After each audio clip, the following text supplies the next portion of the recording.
Senator May Zubiri, suportado ang responsableng pag-aarmas ng mga sibilyan na maaaring magamit daw ho sa dayuhang mananakop. Detalye ng balita mula kay RH28, Lakay Raymond Dadpaas. Lakay Raymond. Hayagan ang deklarasyon ng suporta ni Senate Majority Leader Juan Miguel Mig Zubiri sa pag-aarmas ng mga sibilyan. Ang kailangan lang ay dapat maging responsable ang mga ito.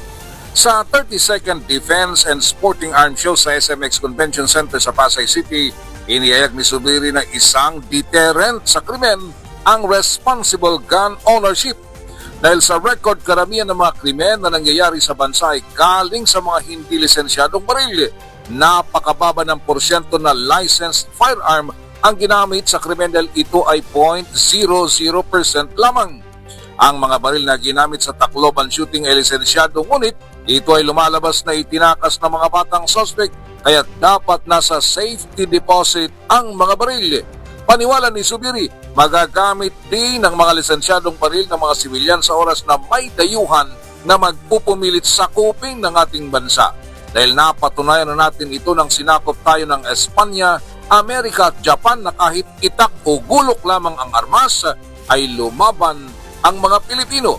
Narito si Senador Mig Zubiri. Pagdating sa panahon na meron po tayong kapitbahay na manggugulo sa atin dito sa ating bansa, katulad na nangyari noon, panahon ng Katsila, panahon ng Amerikano, panahon ng Hapon, ay handa po tayo dumepensa sa ating sarili.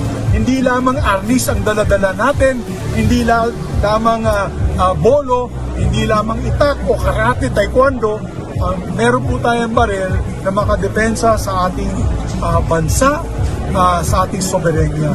Very important deterrent po yan. That is a deterrence. Kaya Ito si RH28 Raymond Dadpaas para sa DZRH, una sa Pilipinas, una sa Pilipino. Bagong balita, bagong impormasyon.